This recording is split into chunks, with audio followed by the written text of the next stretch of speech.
Hi, welcome back to the Bearded Ones. No, that's this. We're not doing that Patreon. You didn't even realize what I said, Chris. It's the wrong time for that. Do you need your asthma pump or something? Do you want to get your oxygen? No, I just need another cigarette. That's okay. We're good. Okay.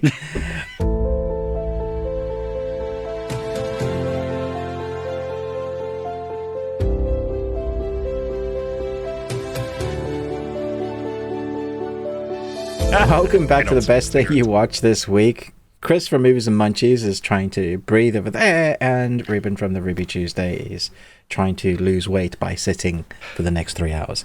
So we're going to be talking about the best thing we watched this week. Our normal formula is Chris will do a movie quiz, and he will mention who won last week's, and then he'll give us some more. I'll ask a stupid question. Then we'll get into what is the best thing that we saw this week.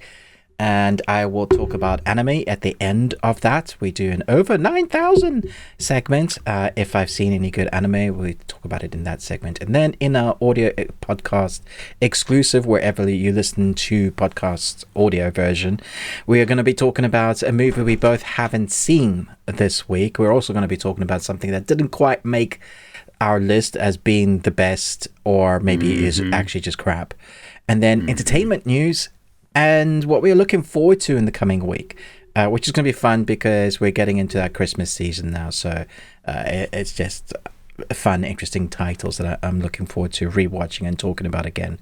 And then, of course, our Patreon, which is called The Bearded Ones, starts at £1.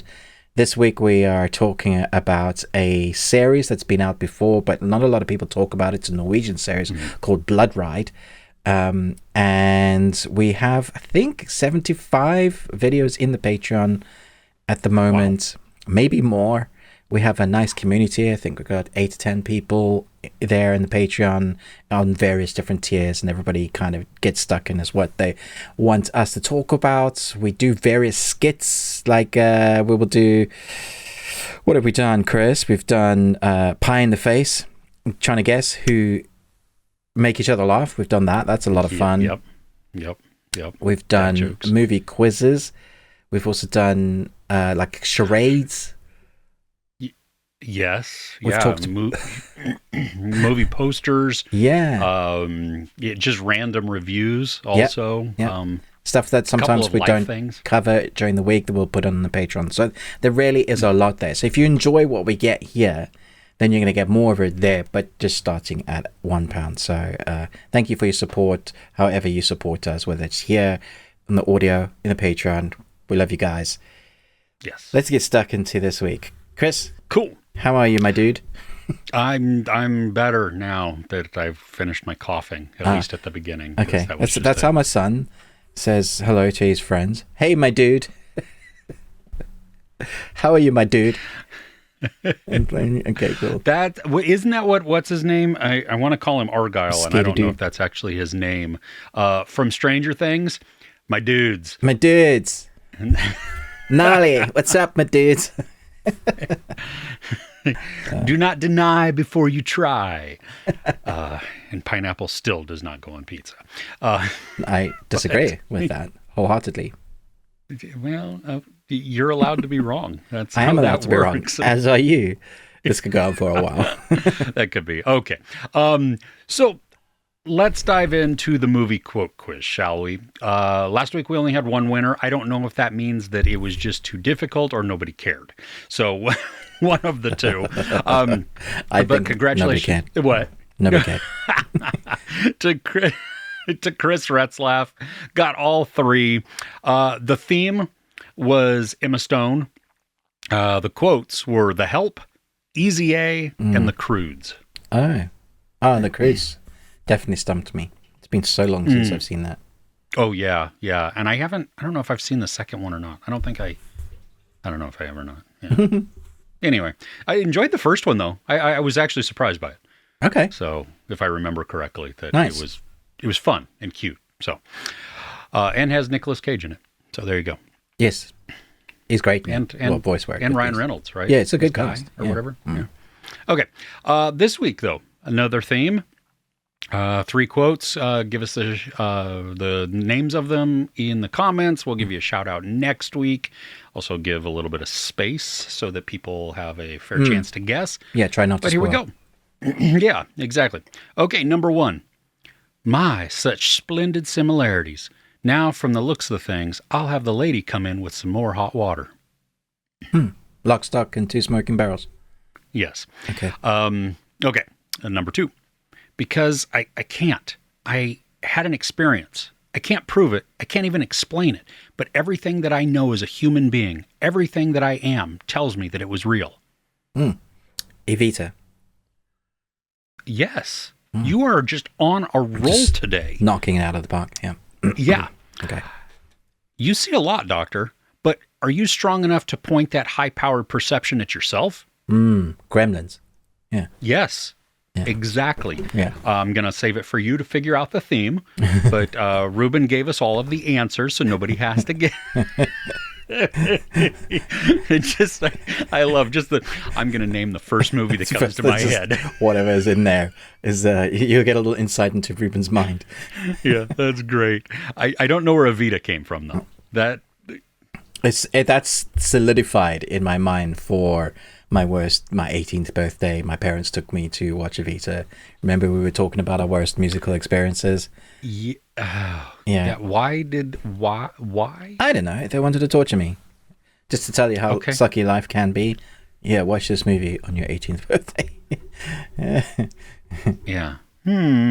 Okay. Well, happier things then, hopefully. Ruben, what's your question for us? All right. Okay. I actually got something interesting for you guys this week. So, all right. There are 10 sounds I'm going to make. You have to name what movie or TV series they come from. Oh my gosh. It's not just sounds. I'm going to do a little hum, a toot. For example, this one's easy. If you get all 10, I'll give you a special mention. In fact, if you get all 10 in the comments, I will watch or I will review a movie you want me to review. Okay? So I'm just putting that out there. If you manage to get all 10, even you, Chris, but I don't know that you're going to get all 10s. I'm going to stack the deck. I'm going to figure it out and then comment and then tell everybody what the answers are so that you have to watch a whole bunch of stuff. Watch. Like, here's 1,500 movies you have to watch. Okay, cool. Okay, go for it. Here's number 1. This is easy, so just kind of an example getting you into it. Dun, dun, dun, dun, dun, dun, dun, dun, dun. Okay, you got that? Yeah. Got that. All right. Number 2.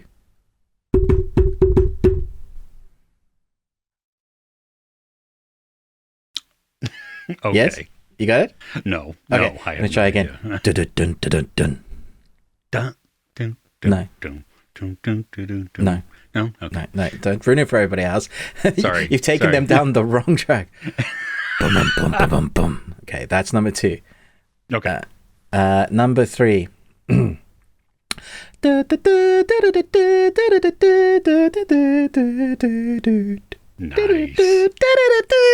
Yeah, I am glad you enjoyed that musical. Yeah. Yeah, okay, that's number 3. Number 4.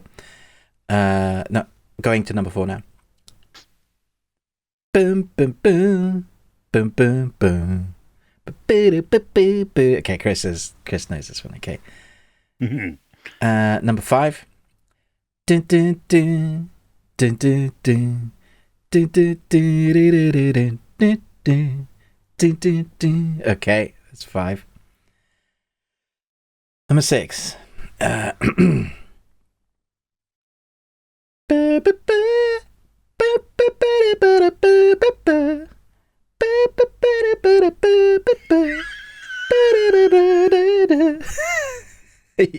We were singing that a couple weeks ago. Really? Okay. At my house, yeah. That's awesome. Okay, number 7. No?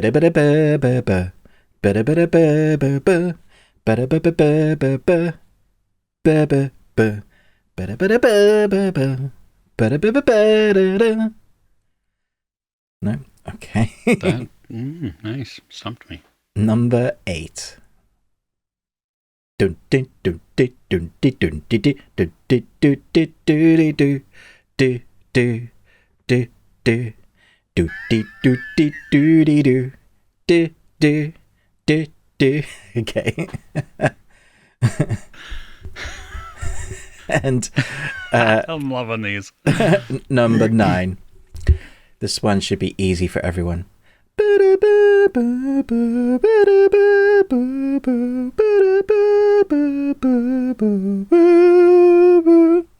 Okay. And the final one, number 10. Wait, how does this go again? God damn it.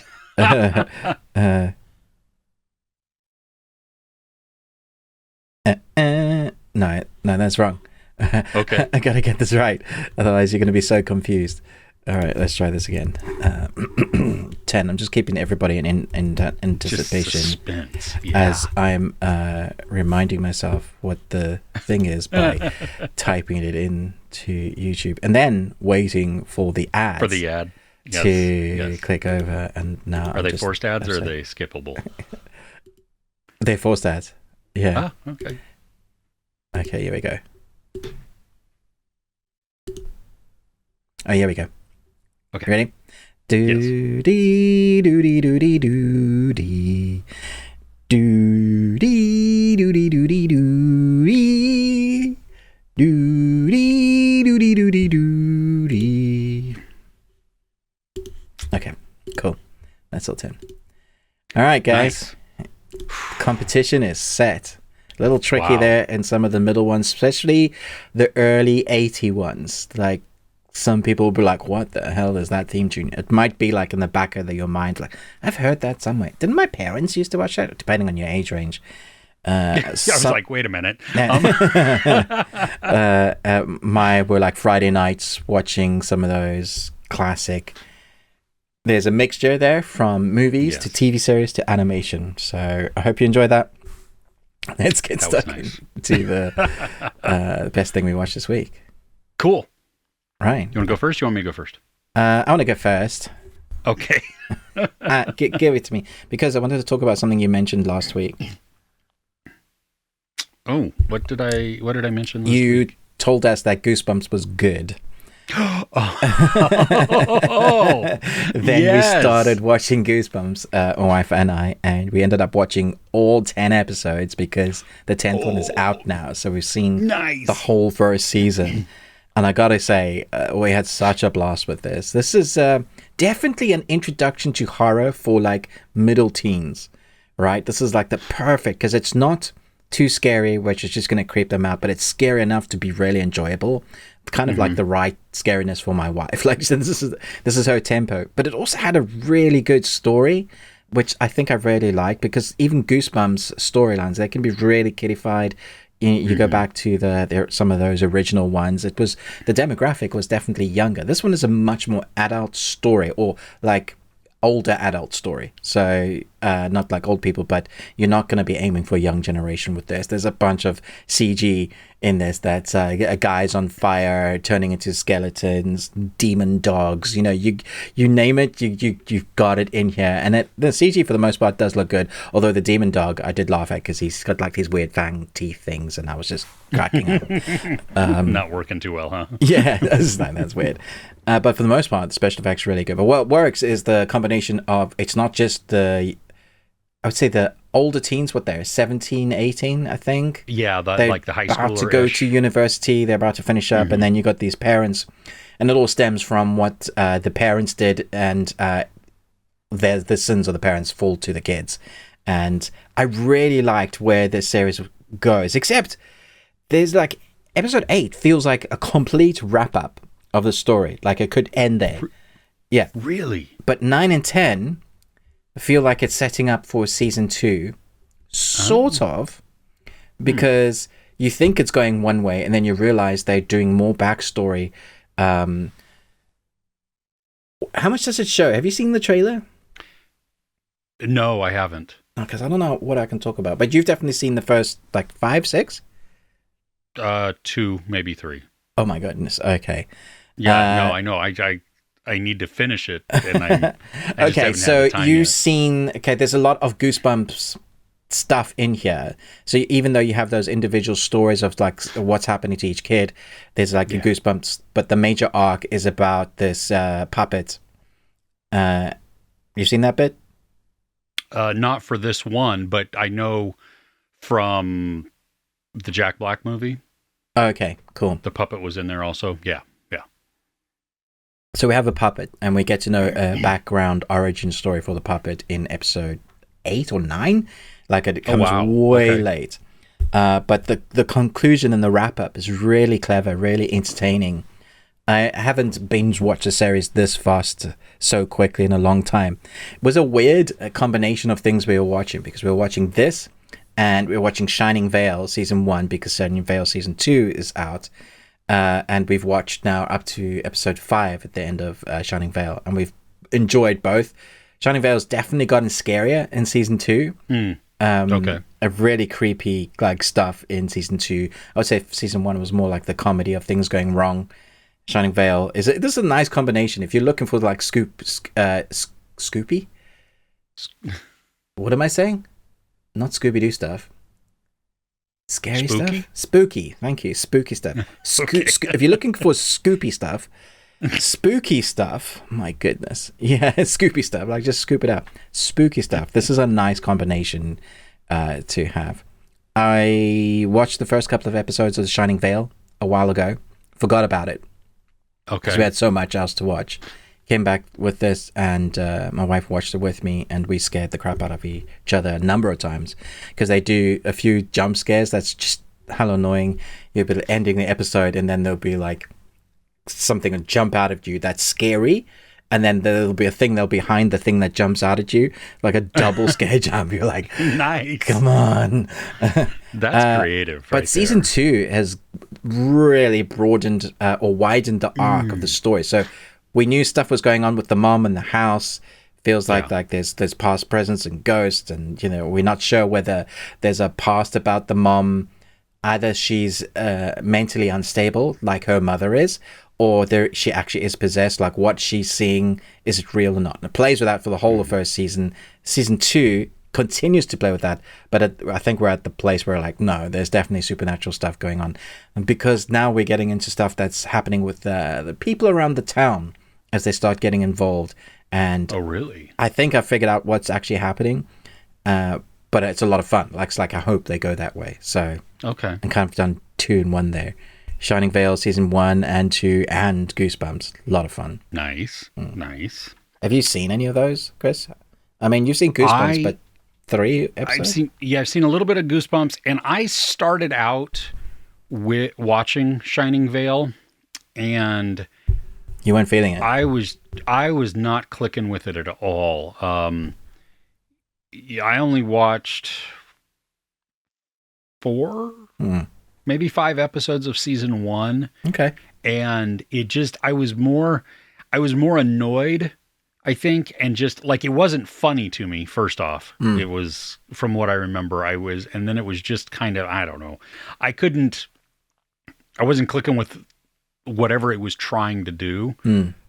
I think happy, it was though, that it gets good better. That I gave it some space, and now that I come back, it helps that they're only half an hour episodes. So I think that might have been part of it also, where, because it's weekly, right? Right. It's a weekly, and so that was, I mean, it's 30 minutes is not very memorable unless it's like just absolutely horrifying or shocking or riveting or something, but so okay, yeah, it got a lot better. Maybe I'll go back to it. Yeah, we'll see. No, you won't, but it did. It got a lot better. Yeah. I mean, probably not, which is sad because I like Greg Kinnear. Yeah, I like Courtney Cox. Yeah, they get to really play a lot because they experience a lot emotionally in their relationship, in spiritual sort of form, and what they're having to deal with. The kids get a lot of extra interesting concepts that they have to deal with. I'm not doing spoilers, but like the situations they get placed in, to see them, how they react to that. A lot of fun. Yeah. Okay. Cool. first up on my list is a series that has just come out. And it is, for those of us that were very, very, very, very bummed that a certain series on Netflix had been canceled. One that was written by a person named Britt and a person named Zal. Oh, wow. Okay. Do you know who I'm talking about? The guys that did OA? Yeah. They have come out with a new limited series that is airing on FX and then on Hulu in the US. Okay. Probably maybe Disney Plus in the UK. Yeah. The End of the World? It's called a Murder at the End of the World. Right. And it stars Emma Corrin. Britt Marling is also in it. Right. Which is awesome. Clive Owen. So what you got? How much have you seen of this? Because there's two episodes. Oh, okay. Yeah. Yes, they dropped the first 2 episodes this past week. Yeah. And then they're going to be, it's a weekly release. Now, each episode's like 45-ish minutes, maybe even close to an hour. Right. So it's hefty. It's very Britt and Zal. So if you have seen their works, then, The Sound of My Voice, obviously the OA is the thing that instantly pops into my mind. There's been a couple others that I've seen that there's a pace to them. There's an undefined intrigue type of thing. There's a slight mystery through it. Well, this one is, we follow this person who is, her name is Darby, and she's kind of a sleuth. And she's very smart, and from working with her dad, who's a medical examiner, and then just being inquisitive, she solves a murder and writes a book about it, becomes very well known. And then she's invited by, like a tech guru. So like, not even Tim Cook, because he's more just the head of it. Anyway, just think like Steve Jobs, somebody who disrupts everything. She's invited with 10 other people, something like that, to this place out in Iceland. Wow. It's this hotel that's literally in the middle of nowhere. Wow. I mean, it's just like, you got to wonder how in the world how is this going to make money other than the rich eccentrics who can spend, $1 million on a week stay or something like that. That's probably how it makes money. Yeah, exactly. But while there, a murder happens. Huh. And now she's working to figure that out because it's personal to her. To Emma Corrin's character of Darby. Right. This one we get a great mix of, at least in the first 2 episodes, of current events happening, but also then flashbacks. And it really begins to fill in the details of her character, of who she is, through a lot of background. But not in a way that feels like I'm just getting exposition dump. I mean, I'm along for this ride, and it's very engaging to watch Darby with how she interacts with her father, which is kind of very standoffish, and cold and detached. She has kind of a boyfriend-ish type of thing.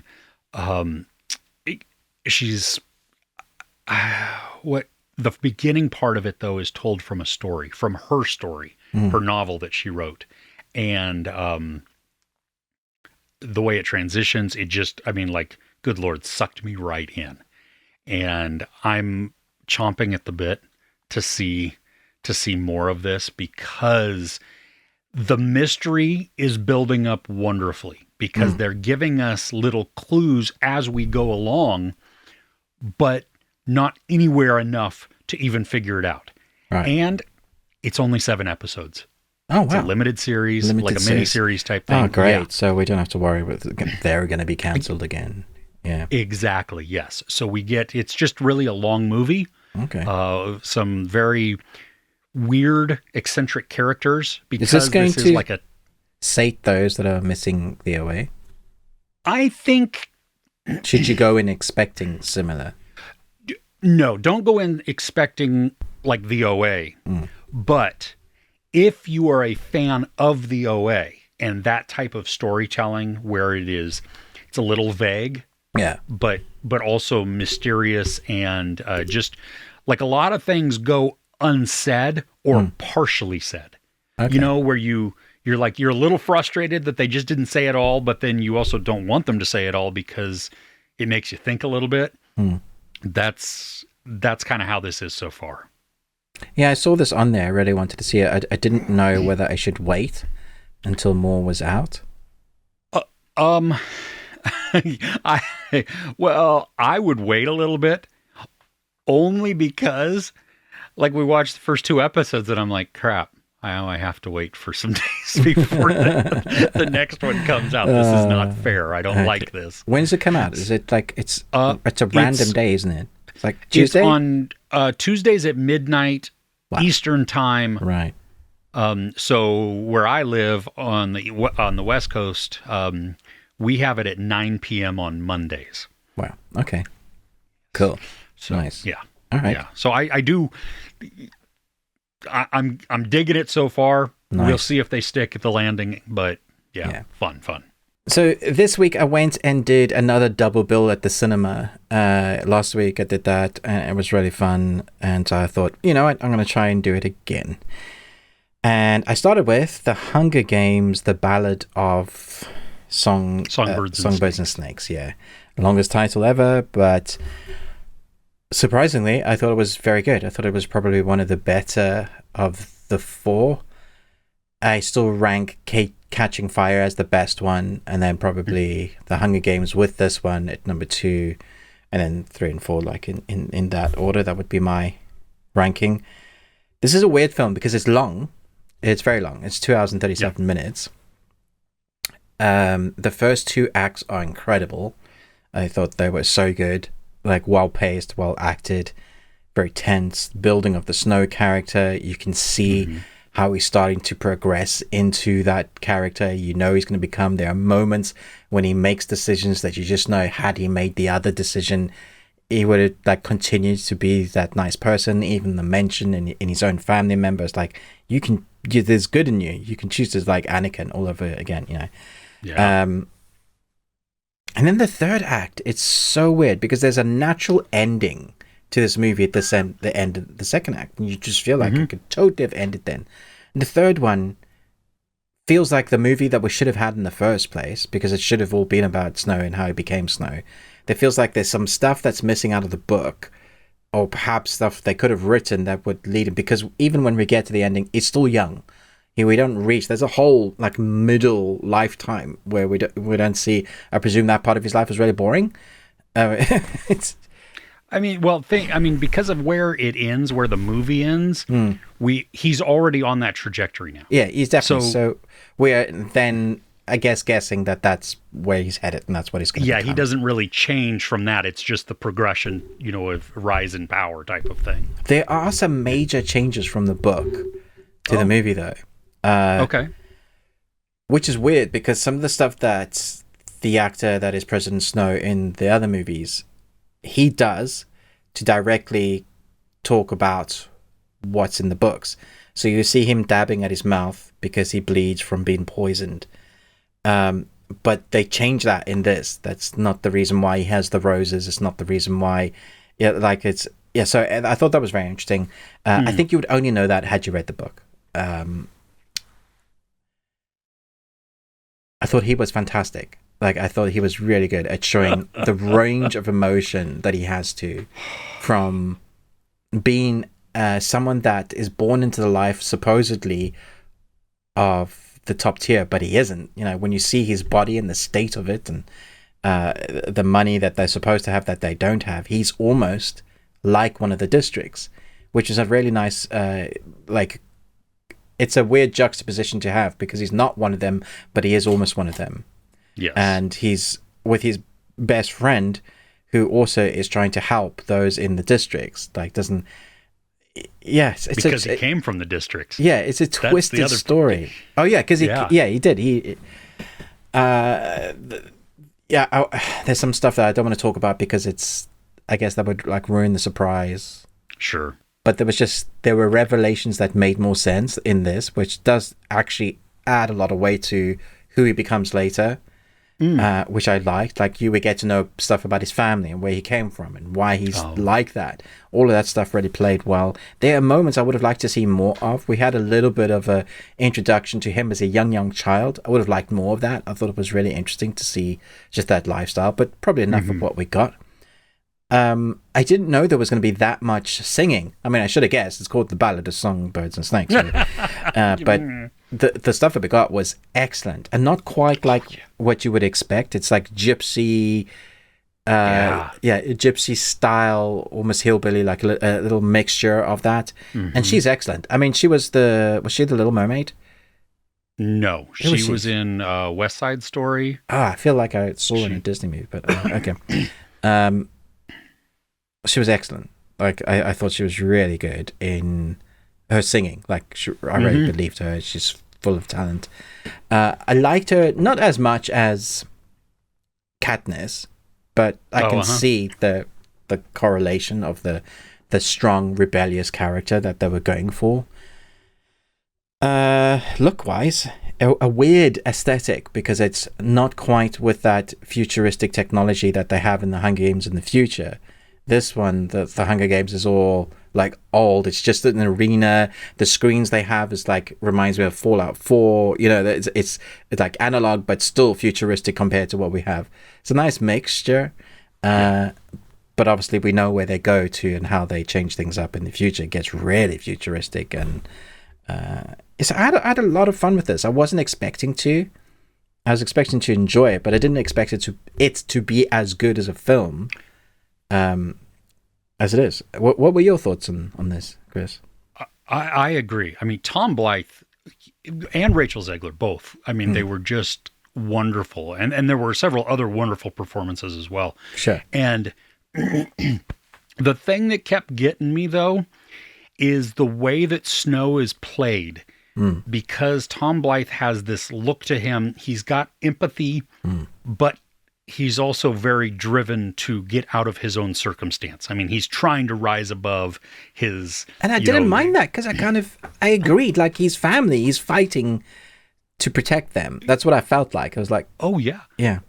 I loved it. And I loved the fact that I'm sitting there arguing with myself. Yeah, exactly. Dude, you can change. Okay, yes, you're on the right path. Like, I don't know where he's going, and what he becomes.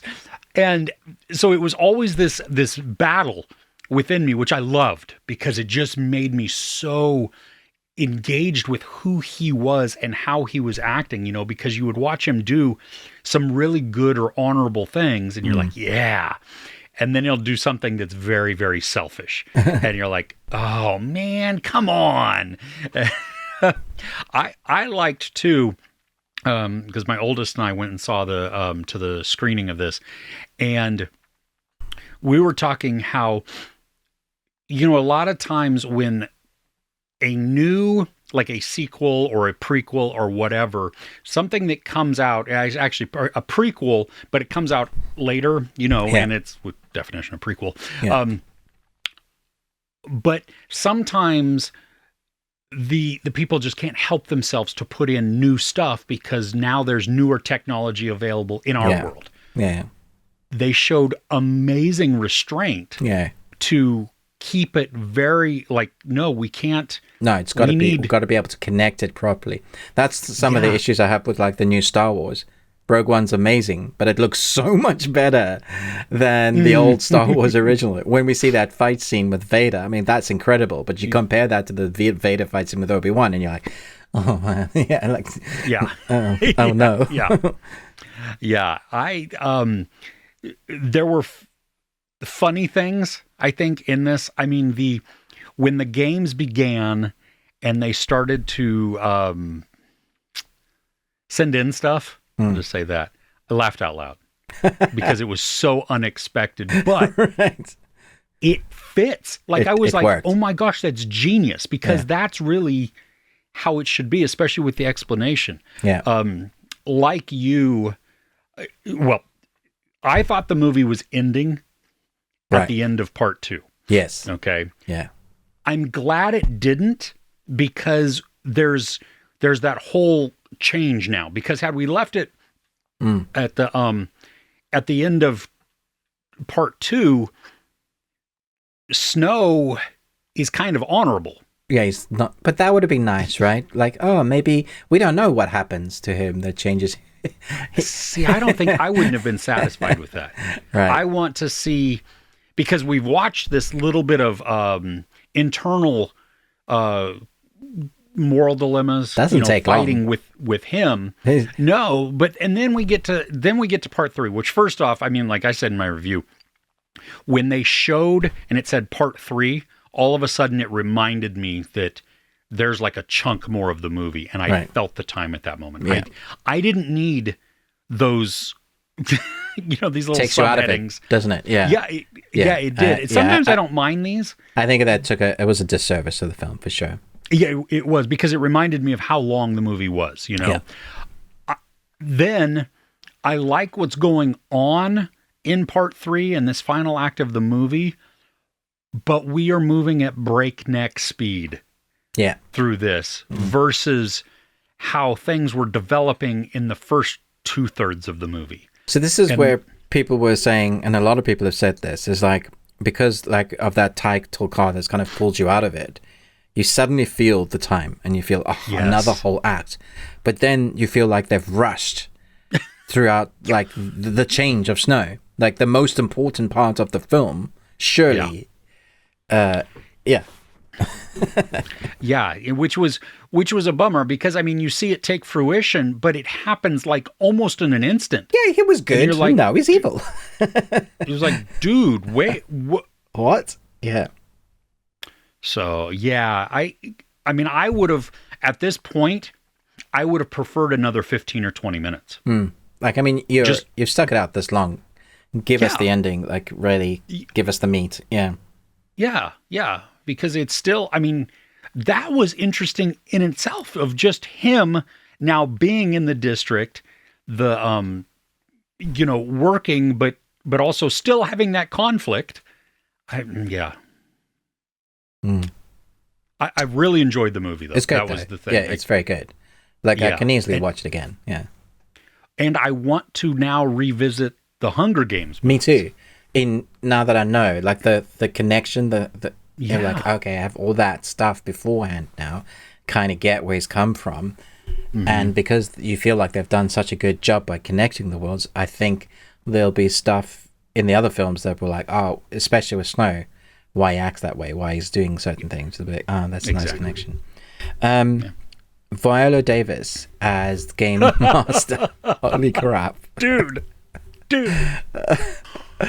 She must have had a blast playing this role, because man, she plays crazy scientist so good.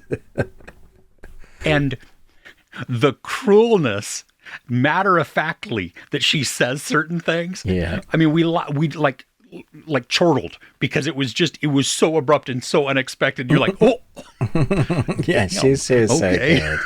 Just the whole characterization, her hair, the colored eyes, and the way she carries herself and moves, all of that with her voice, very good. Yeah, a lot of fun.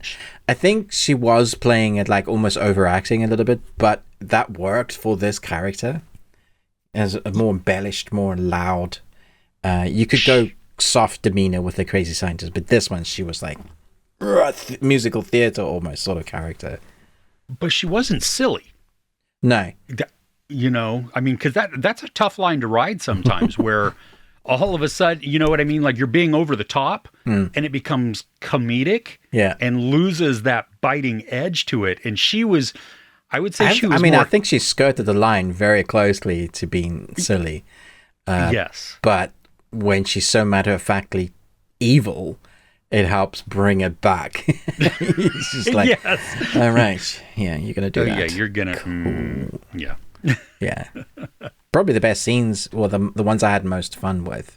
It like the film was almost not about the Hunger Games. It was about everything going on around it. Yeah, absolutely. Yeah, no, it really was. I mean, I liked the insight, and I liked the way that they were framing the Hunger Games by how it changes it into what we now know within the other films or the books of how it's this huge spectacle, how, the Capitol gets very invested in it. And I thought that was really good to show us not quite the very beginning, but early enough in it where it's become just blah to everybody who watches. I agree. Yeah. So what's next on your list? Well, that was on my list, and probably the one that you also saw with your double feature, Thanksgiving. Nice. Okay. We saw this on Thursday night, right? I think. Yeah, opening night here, and I was expecting to have fun with it. Right. I'm not necessarily an Eli Roth fan. Not really. Yeah. Yeah. I mean, but I figured, I was hoping that it was just going to be bloody carnage. That's, right. You know what I mean? That was the expectation. It more than delivered that. First off, when I had, earlier on Thursday, I had seen like an article quoting him or something like that. And Eli Roth, I didn't realize, is from Massachusetts. But he had said he wanted to make a movie about massholes, which made me laugh first off because I'd never heard that term before. That's great. And he was like, it's a special type of, it's Massachusetts people. And he's like, I am one, so I can say this and everything, which made me laugh. Because, and I know you talked about it in your review, because you guys do not have, first off, you don't have Thanksgiving in the UK.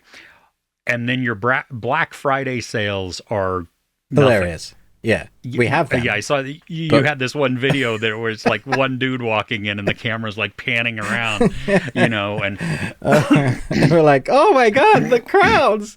Oh no. Yeah. Yeah, no, while the crowd at the opening scene in this movie is exaggerated, like in the ferocity, there have been people that have been trampled to death. Oh man, I've seen some videos on YouTube, like it's not far off. Definitely exaggerated, but not far off. Yeah. No. And so, which for us in the US, I mean, at least my family, we were all watching it and we're like, that's horrifying at how close it is. You're poking fun at it, and yet you are, again, writing that line between silly and scary. And it was like, holy crap, this is no one's answered me yet. I asked the question as why? Like, is it really good prices? Is it worth fighting over? Typically, the reason that you have things, just like in the movie, is that you also get a free thing. Like, so this in the movie, they're giving away a waffle maker for the first 100 people. Okay. So you there's something like that. Oh my God. Okay. Excuse me. Yeah. But I mean, think about it. Like in the US, we are very individualistic. Okay. Right. We are not a collective society, right? Especially if you compare us to like Asian countries, right, where they are very much about the whole versus just the person. That is not the case here in the U.S. It is every man for themselves, every person for themselves.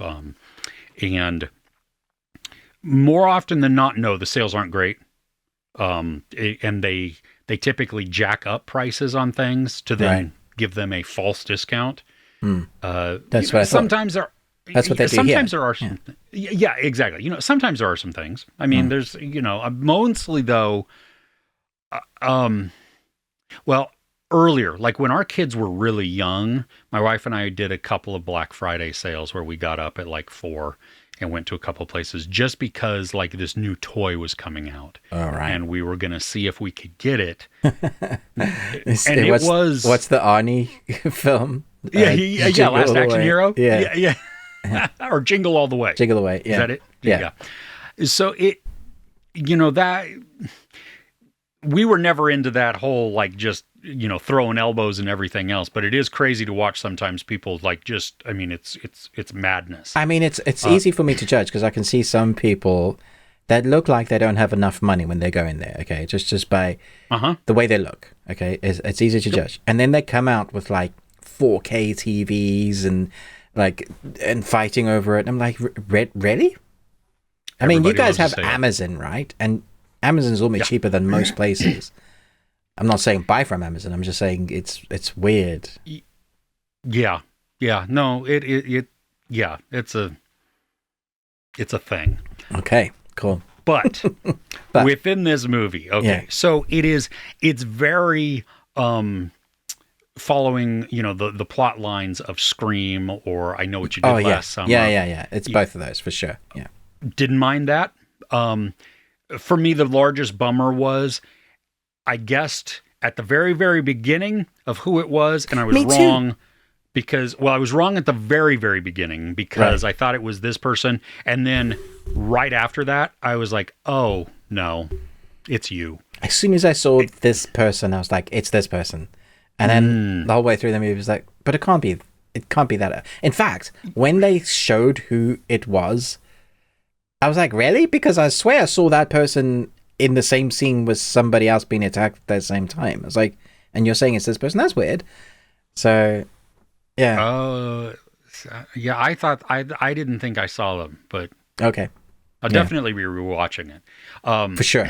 Yeah. Because it was, I mean, once we get to the kills, the first, I mean, the Black Friday tragedy is horrifying, and it is filmed so well because you feel the chaos, and it's so Eli Roth because there's moments there that something happens, but then they're like the blood and the gore. There's this woman's head, some stuff happens to her. I'm like, oh my gosh, what the hell? yeah. You just went there and like, oh yeah, and the fact that they're not noticing, I'm like. Right, so focused on their own crap, on their own greed. Yes. Oh my gosh. But then the kills after that we get the following year when the thing starts happening, the whole crux of the movie. Yeah. There were a couple where it was like, okay, that's stupid, but I loved it. It was so gnarly. Like there was one. I was trying to work out how it happened, but is it the first one? Yeah, I think so. There's a, let's just say there's a lid that shuts. Okay, right. And I was like, really? But also, my immediate reaction was, well, and there's a couple too that are very abrupt. Like I didn't expect them, which was outstanding because. I'm expecting a kill, but I'm not expecting how it came about and to whom. Right. That was the other thing, you know what I mean? And so there was a couple of them, and my daughter-in-law had gotten up at one point and came back. And did she miss it? She missed. I can't even say where it's. Is it a female one?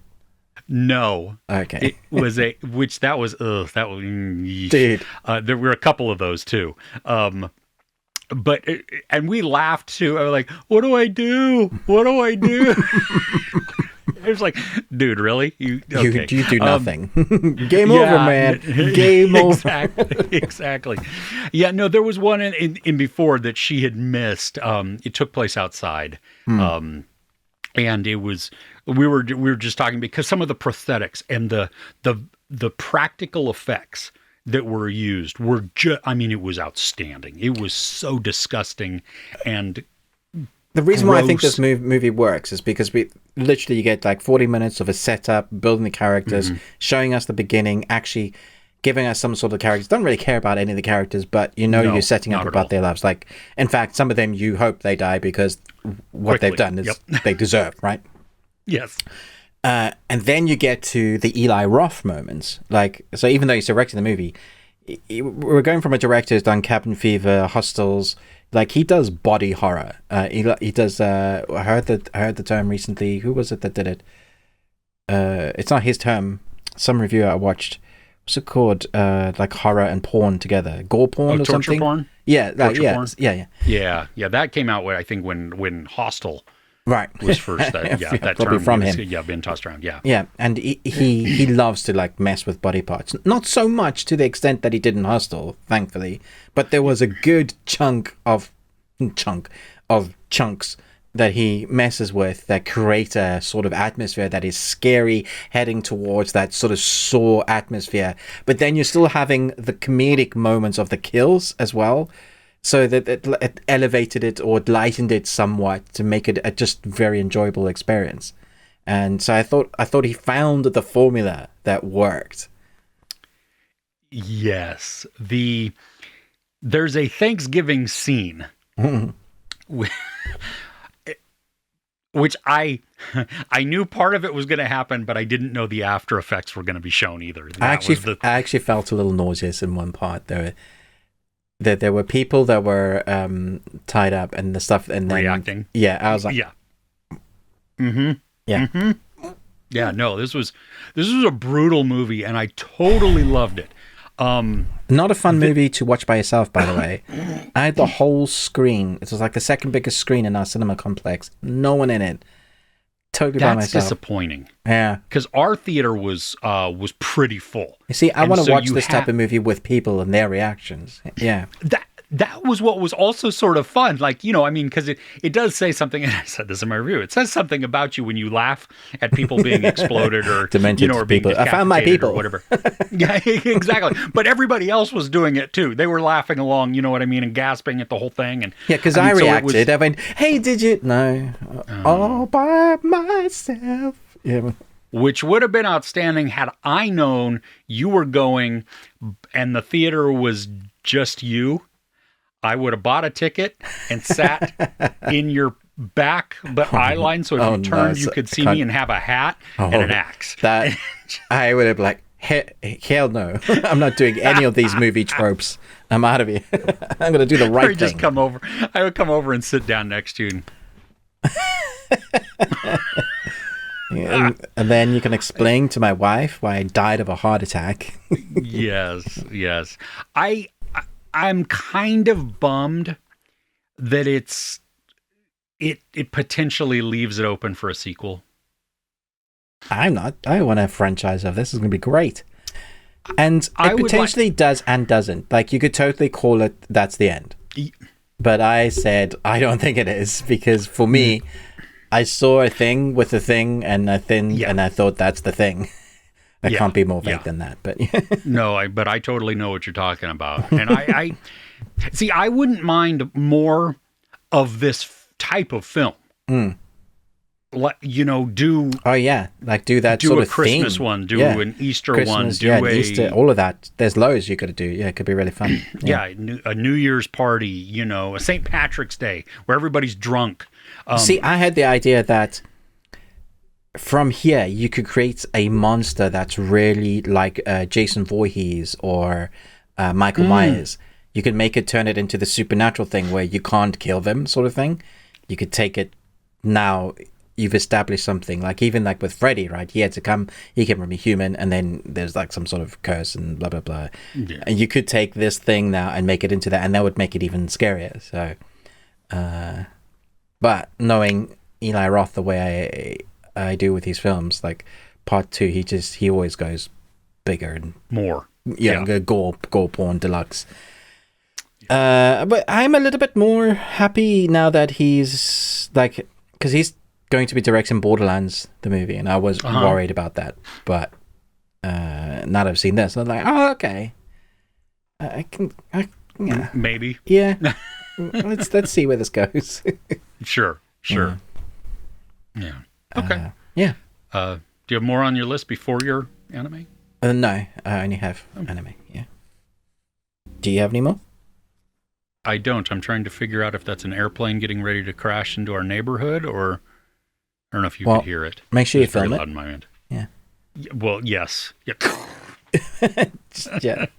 Hit live stream before you get hit. Yeah, no doubt, right? Got to get those views, Chris. That's what everybody does now, right? Right. Yep. Staged and everything. I mean, there was that guy in Thanksgiving on top of the... Oh my gosh. Just filming everybody for the views. Like, oh, this is...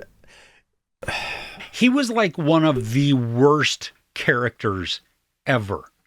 Like, he was just a trash human being. Yeah. And he... No. Yeah.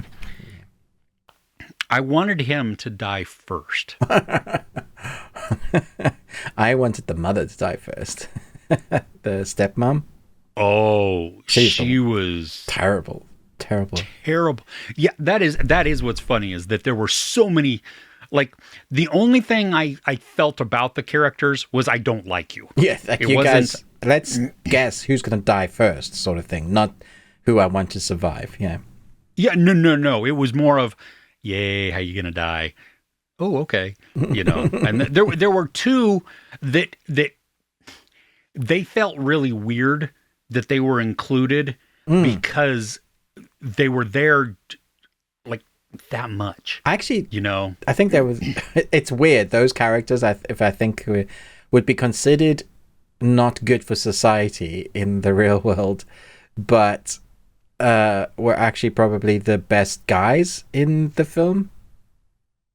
You're probably not talking about the same characters. Oh no, I think I'm talking about the guys that had weapons. They were kind of the guys you go to for weapons. Oh. They had the muskets. Like, I thought they were the best characters. Dude, nice guys. Well, and when he gives the final girl a thing, that is a classy moment, right there. Yeah, like, I mean, that is a. Yeah. Wow, dude, you're actually for the flaws and everything else that you showcase. Yeah. Exactly. Yeah. Well, gotta have his customers alive. So. Yes. Speaking of that duo, also, the kid who was playing like the bouncer, who was selling the tickets, who that stuff and thing. I leaned over to my wife and I was like, I think that kid is related to Steve Buscemi. Oh, I could totally see that, yeah. His look, his mannerisms. According to IMDb, though, nope, not at all. Really? Oh, yeah, wow. Just... Okay. So I was like, Weird. Okay. Either that or Blues Brothers. It's so funny. Yeah. So, okay. Okay, cool. So this week we had the anime Scott Pilgrim Takes Off come out on Netflix. It's over 9,000. And I watched it, and I can say there's been an outcry on the internet. It has had a very mixed response because it's not based off the movie, and it's also not based off the graphic novels.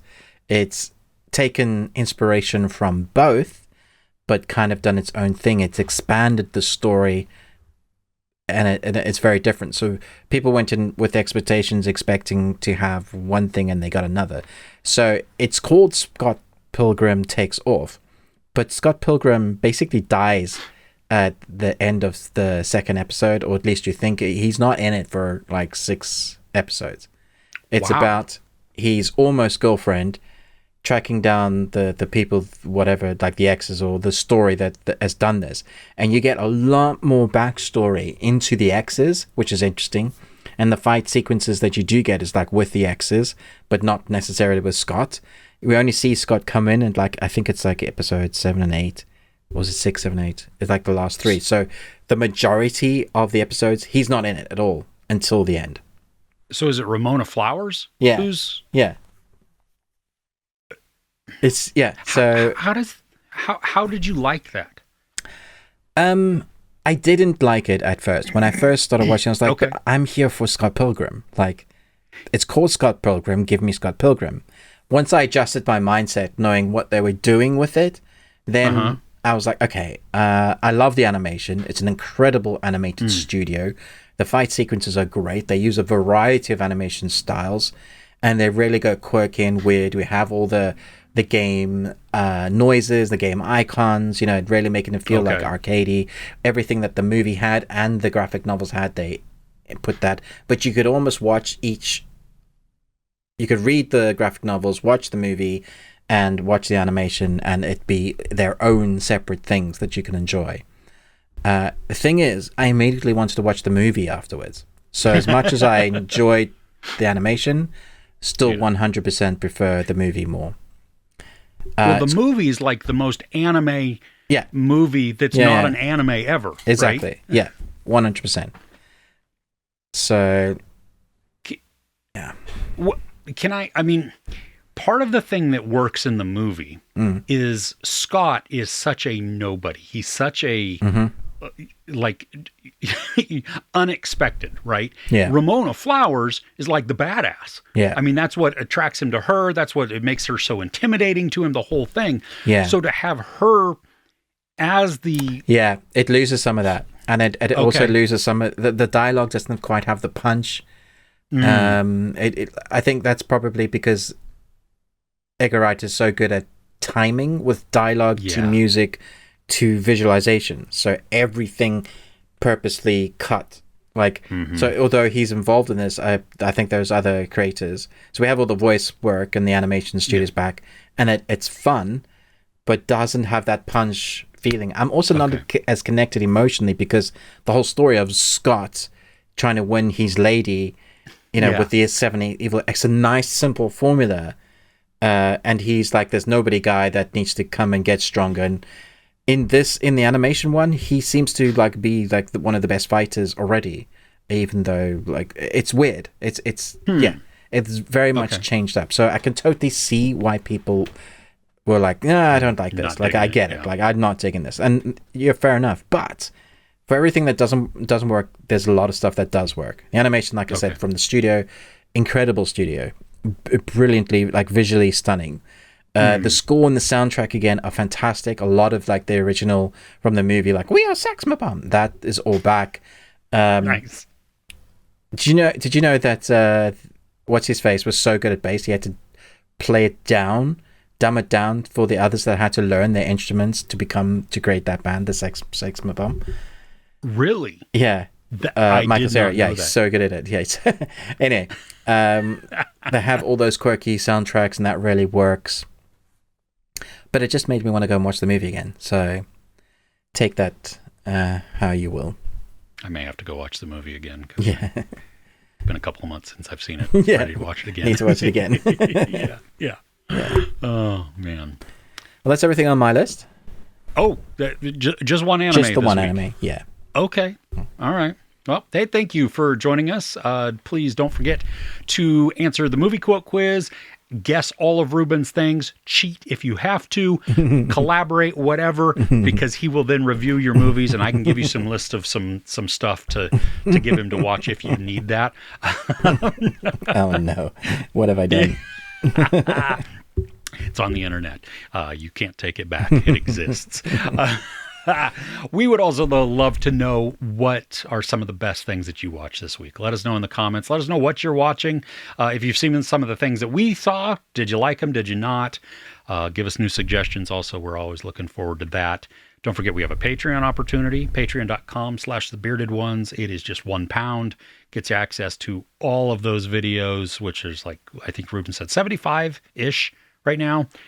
More being added. We're going to be adding our review discussion of Blood Ride, Netflix Norwegian anthology horror series. So we'll be talking about that today. In our podcast exclusive audio section, which you can access through pretty much any podcasting platform that you use, we are going to talk about a movie that Ruben and I watched together, which I think neither of us had seen, right? No, I hadn't seen it, yeah. Okay. It's a sequel to a 2020 movie, I think. Well, this one is called The Wrath of Becky.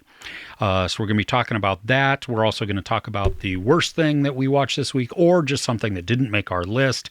We'll hit up entertainment news, as well as giving you a list of things in the coming week that you may want to put on your watch list.